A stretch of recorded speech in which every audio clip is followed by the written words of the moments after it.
Hello bookworms! Today I'm here to do another recent reads video. This is my 5th recent reads video of the year, so these are the next 5 books that I read. We've got kind of a mixed bag here, so we'll just go ahead and get started. The first book I'm going to talk about is Wicked Fox by Kat Cho. This is the first book in the Gomiho duology. A Gomiho is a fox spirit, so in this book we are following Mi-young, who is a Gomiho, and Ji-hoon, who is a human boy. So early on in the beginning of the book, Mi-young has just gone out and done her feeding for the night when it's a full moon, and she comes across Ji-hoon and he's getting attacked by a goblin. So she does something completely uncharacteristic and she ends up saving his life. But in the process of doing so, she ends up losing her fox bead, which is essentially like her soul, so that is not a good thing. And that leads to a lot of future complications for her. Then Mi-young transfers to Ji-hoon's school, and Ji-hoon is like hell-bent on becoming friends with Mi-young despite her constantly trying to push him away from her. I personally really liked Ji-hoon. He's really sweet and caring, but he's also really funny and he's a little bit of a rule breaker. I really appreciated all the effort that he put into breaking through Mi-young's walls, and I really loved his relationship with his grandmother who he lives with.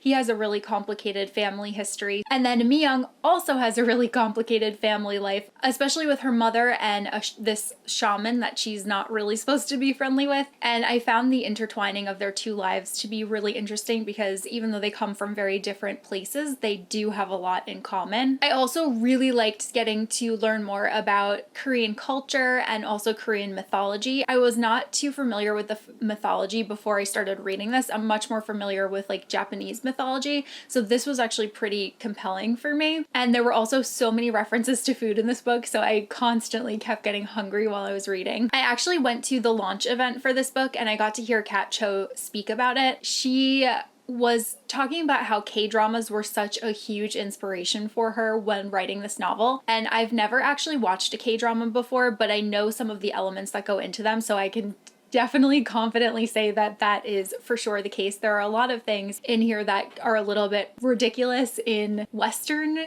storytelling, but not so out of place in Eastern inspired stories. Since reading this, I really do want to watch a K-drama. I really appreciate everybody's recommendations on my wrap-up video. A lot of you said that I should check out Hello My 20s on Netflix, so that one's definitely on my list. And then another one that actually I'd been thinking of watching first, though I might switch to Hello My 20s since so many of you recommended it, is Romance as a Bonus Book, because I know that one takes place in the publishing industry and that sounds like pretty interesting to me. My only issues with this book were that I felt like the pacing was off some of the time and the writing style wasn't necessarily my favorite. So while it wasn't a new favorite for me, I did really enjoy it and I am really looking forward to reading the second book. But overall, I had a really good time with this one and I gave it 3.5 stars. Next, I read The Great Hunt by Robert Jordan. This is the second book in the Wheel of Time series and I really loved this book. I think Robert Jordan did an excellent job of expanding the world in this one and filling the reader in on more of like the inner workings of everything going on. I especially loved getting to learn more about the Aes Sedai and the different classifications of the different colors like within their system, getting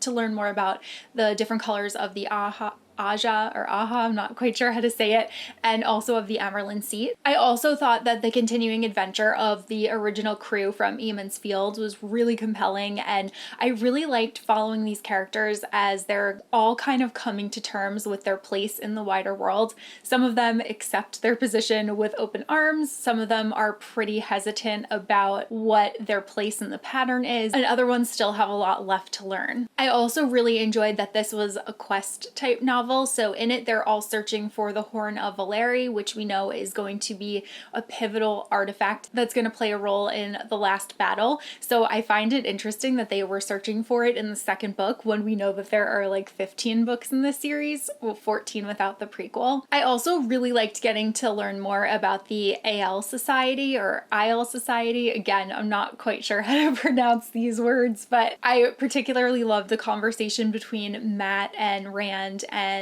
Loial when they are at like with the AL about the way that their world works. I thought that was such a humorous exchange, and that is like a joke that really has stuck out to me. And it's also yet another instance of Robert Jordan writing a fantasy series where it isn't so male-centric. The females really do play an important role in here, and I've really appreciated that from book one and also in this book. And then, oh my god, the ending of this one, I was pretty much on the edge of my seat when I was reading Egwene and Nynaeve's storylines. Like, oh my god. So even though these books take me like literally forever to read, it's so worth it because I enjoy every minute of it. And in my everyday life, I feel like I'm constantly thinking about the characters in here, constantly thinking about this world that Robert Jordan has built. And I could be doing like the most mundane thing and then be like, I wonder how this is gonna play into like the overall story of the Wheel of Time. It's wild how much the story has like ingrained itself into me already, and I'm only on the second book. Other readers have mentioned that the writing style is a little bit rough for them because Robert Jordan is very overly descriptive. He can be kind of repetitive, and he really hammers home the things that are important. But for me, that really works. I really enjoy his writing style. I think it's just been a pleasure to read. So suffice to say, I am so glad that I have so many books left in the series. I loved this one and I gave it 4.5 stars. Next, I read Queen's Peril by E.K. Johnston. This is E.K. Johnston's new Padme novel. She wrote one last year called Queen Shadow, which is one of my favorite books in Star Wars canon. I have to say that I really enjoyed this one as well, and I'm really eager for E.K. Johnston to write more Star Wars stories. I would love if she did like another Ahsoka book, or even if she did like a Padme and Anakin romance. I would be so excited for that. But those are just my ideas. So in this book, it actually takes place prior to the beginning of The Phantom Menace. So if you're someone that hasn't read any Star Wars books and you're looking for a good entry point, this could be it, especially if you're interested in the female characters, because this focuses primarily on Padme and her handmaidens. And then it does continue along and have overlap with some things in The Phantom Menace. So we're following a 14-year-old Padme, and it's right when she has won the election to be Queen of Naboo and change her identity, leave her old name behind and become Amidala and move into the palace and cut ties with her family. Well, not really cut ties, but really lessen her communication with them for their safety and her own. I once again love all of the character cameos within here. We do get a lot of characters that we see within the prequel trilogy that show up, which is always a pleasure, but I really enjoy that this is so heavily focused on Padme and her handmaidens. We also get a feel for the politics on the planet of Naboo and its place within the wider galaxy. I also really love that we get to see the invasion of Naboo from Padme and her handmaidens' perspectives. So that was something that I feel like could have been included in The Phantom Menace, but it wasn't. So it was like pretty exciting to get to read it here. I think it just really added to the story as a whole. And I also really enjoyed the process of finding Padme's handmaidens, getting to learn a little bit more about each of them as an individual and how all of them became so close and formed this exceptional unit. So I really loved this one. Personally, I did like Queen Shadow a little bit more, but I seem to be in the minority about that. So if you're at all interested in Star Wars or Padme, like, definitely read this one because it was really good. And I ended up giving this one 4 stars. Next is the book that I did not enjoy. So me and Heather from Bookables decided to buddy read Dark Lover by J.R. Ward, which is the first book in the Black Dagger Brotherhood series. Both of us really love vampires and love vampire fiction, so we'd been really looking forward to having a new long-running series to just dive into and get completely invested in and like binge read, and that just did not happen for either of us. So in this one we are following Wrath, who is the vampire king, and he was asked by a member of his brotherhood to help his half-human daughter transition into becoming a vampire. Wrath is really reluctant to do so initially, but he eventually breaks down and decides to, and then as soon as he meets Beth, who is the half-human, they have an instant connection and attraction to one another, and then things get real smutty. And then while that's going on, we also have what is the equivalent of a mustache twirling villain named Mr. X, who's plotting the downfall of the Black Dagger Brotherhood as well as just vampires in general. So some of the things that I struggled with were I couldn't get past the ridiculous names in the book. So the main the brothers are Wrath and Rage, but it's spelled R-H-A-G-E, and Torment, but it's T-O-H-R-M-E-N-T,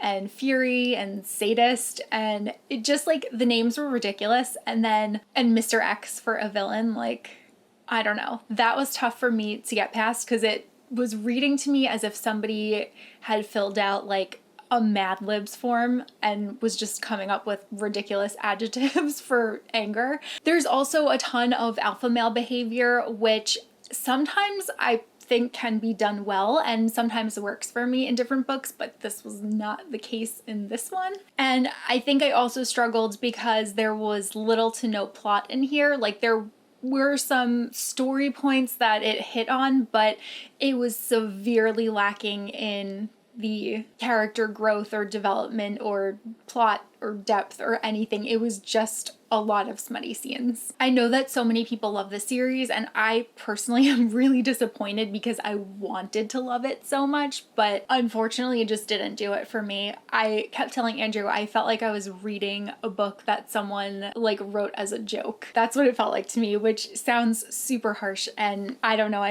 that's the best way that I can put into words how I felt while I was reading this. I felt like I was constantly rolling my eyes, and I was also really forcing myself through it. I was never motivated to pick it up. It wasn't the worst book that I've ever read. It was entertaining, and even though I was pushing myself through it, I was curious to find out how it was going to end, even though I wasn't invested at all. It's definitely not a series that I can foresee myself continuing. This is definitely going to be a DNF series for me. If I were to pick any of them up in the future, it would be like very far in the future and not anytime soon. Though I've heard that the second book is worse than the first book, and I just can't foresee putting myself through that right now. I was like kind of grappling with my rating on this one between a 2 and 3 stars. If I were to give it a 3 stars, it would have been like a very low 3 stars, so I decided to give it 2.5 stars. And then finally, I read Opposition by Jennifer L. Armentrout. This is the 5th and final book in the Lux series, and this is another completed series for me this year, and I'm so happy about that. So one of the things that has been really good for me during this quarantine is that I have a whole lot more time to listen to audiobooks.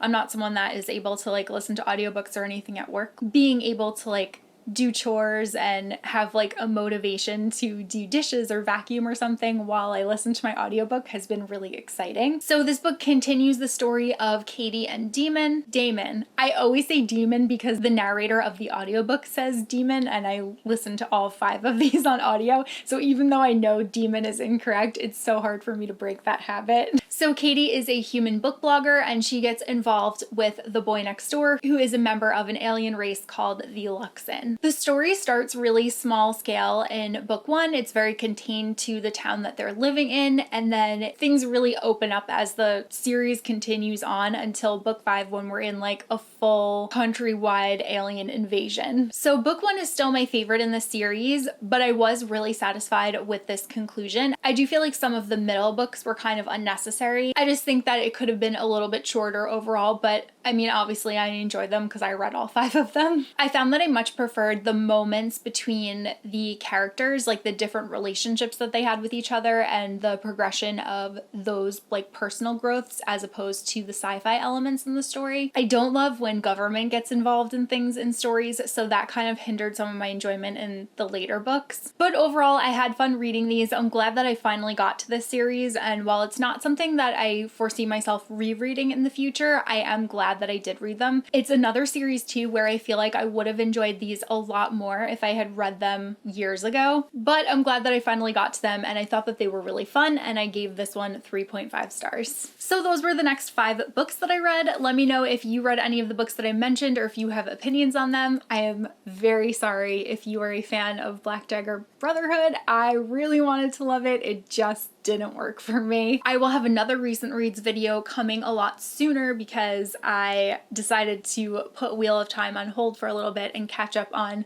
some other books before I dive back into that. But that's all that I have for this video, so I will see you guys soon in a new one. Bye!